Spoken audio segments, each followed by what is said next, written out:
కడపలో జరుగుతున్న టీడీపీ మహానాడు తొలి రోజు ఘనంగా ముగిసింది. ఇక రెండో రోజైన ఇవాళ పలు అంశాలను టీడీపీ నేతలు చర్చించనున్నారు. ఎన్టీఆర్ జయంతి సందర్భంగా ఇవాళ ఉదయం ఆయనకు టీడీపీ అధినేత చంద్రబాబు, మంత్రులు, పార్టీ సీనియర్ నేతలు, ఎమ్మెల్యేలు, ఎంపీలు ఘనంగా నివాళులర్పించనున్నారు. ఇక మార్నింగ్ సెషన్ లో ఉదయం 10:15 నుంచి మధ్యాహ్నం 1 గంట వరకు తెలుగు జాతి విశ్వఖ్యాతి అంశంపై చర్చ జరగనుంది. అలాగే సంస్కరణలో మేటి ఎన్టీఆర్, చంద్రబాబు పాలనలో ప్రగతి పదం, టీడీపీ ఘన విజయాలు తదితర అంశాలపై చర్చించనున్నారు.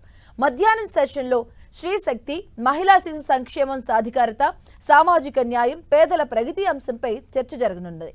ఇక మధ్యాహ్నం 3:30 నుంచి 4:30 గంటల వరకు అన్నదాతకు అండ, సాంకేతిక పరిజ్ఞానంతో లాభసాటి వ్యవసాయం, తెలంగాణ వ్యవసాయం, సాగునీటి ప్రాజెక్టులపై చర్చించనున్నారు. సాయంత్రం 4:30 గంటల నుంచి 5 గంటల వరకు సమగ్ర సాగునీటి ప్రణాళికతో ఉజ్వల ప్రగతిపై చర్చ జరగనుంది. సాయంత్రం 5 నుంచి 5:30 గంటల వరకు ప్రజల సంరక్షణ, శాంతి భద్రతల పరిరక్షణపై మహానాడులో చర్చించనున్నారు. సాయంత్రం 5:30 నుంచి 6 గంటల వరకు పలు రాజకీయ తీర్మానాలను ప్రవేశపెట్టబోతున్నారు. టీడీపీ జాతీయ అధ్యక్షుడి ఎన్నికకు నోటిఫికేషన్ జారీ అయింది. ఇవాళ టీడీపీ జాతీయ అధ్యక్షుడిని ఎన్నుకోబోతున్నట్లుగా సీనియర్ నేత వర్ల రామయ్య తెలిపారు.